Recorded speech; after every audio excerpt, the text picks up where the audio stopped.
Hello everyone, this is Bobby, and I wanted to take you through a visualization, or some visualizations I made using IBM Cognos Analytics. And for this dashboard, I decided to make today, I wanted to try to gain some insight on a small business that I actually that I run at least myself. It is my own business. So to give you some background information, this is a reselling business that involves selling on Amazon's platform, and they handle all the logistics, as I'll explain using some metrics here. And I wanted to get some better insights as to what's going on with my own business in some ways that I hadn't known about, and it'll be cool to show you guys what I learned using this. So let's get into this. So real quick, in the top left, I decided to show a map. I wanted to see where sales were, what was going on where. So this is a chart of product sales by state/province, and I had never known previously where any of my sales were going. It's like, well, I had figured, stuff is going to the United States. Well, is it going anywhere else, or how much is going to what area of the States, or where is my product sales going? So first off, we start off in the States. I found some interesting things. So I was selling out of Nevada, but although that's not a huge deal because my inventory would go to various Amazon warehouses and they would ship it out to be bought anywhere really in the country or in other places. So I discovered, well, it's interesting. Actually, a lot of sales is coming from not so much the West Coast, although there's definitely Arizona sales going on, Oregon and Idaho, but interestingly enough, a lot of it's coming from this region right here, the East Coast and a little bit of the Midwest. So we have some sales in Virginia and North Carolina, but wait, a lot of it's actually, a big portion came actually from Illinois. I thought that was very interesting.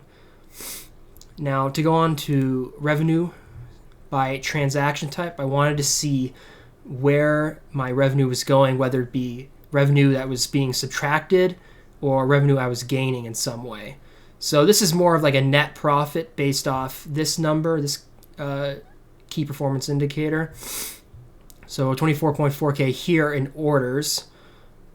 And then, well, how did we get here? Well, actually, it shows us, and I hadn't seen it like this, so it's awesome to know it now, why and how.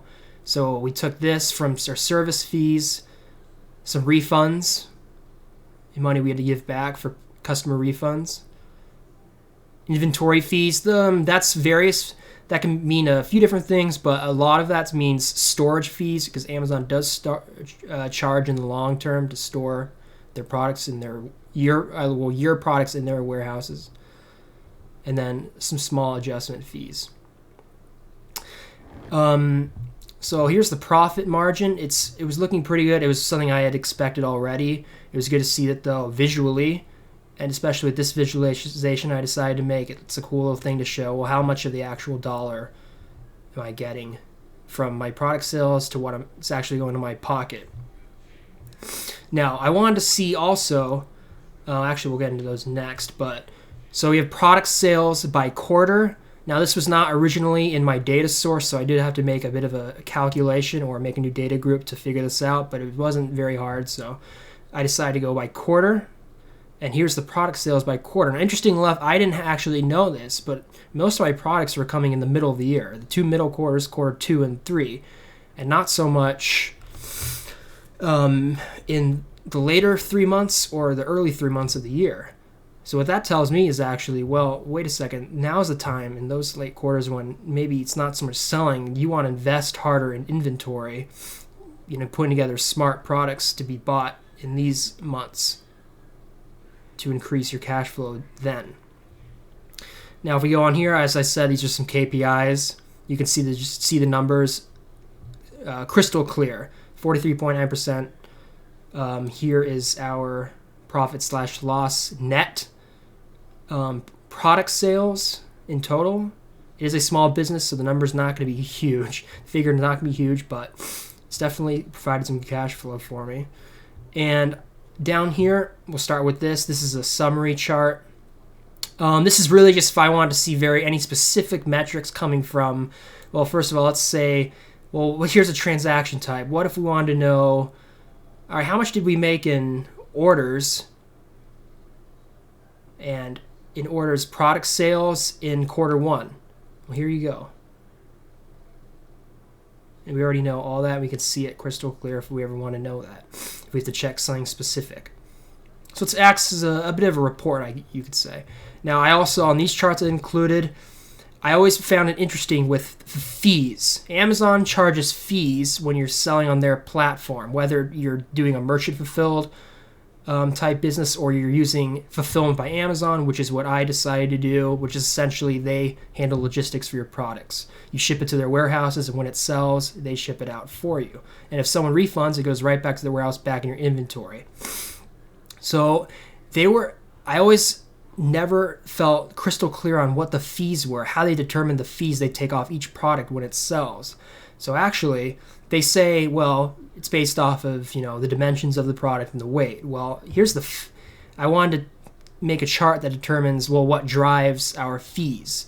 What are the related factors that help determine what creates those or determines these fulfillment by Amazon fees and then selling fees? Because those are two different things they take out from your before your net profit. So interestingly enough, you have a few determinant factors here, but as we go to the strongest factor, predictive strength factor, it's the combination of product sales, order state, profit margin, tax collection model, and transaction type.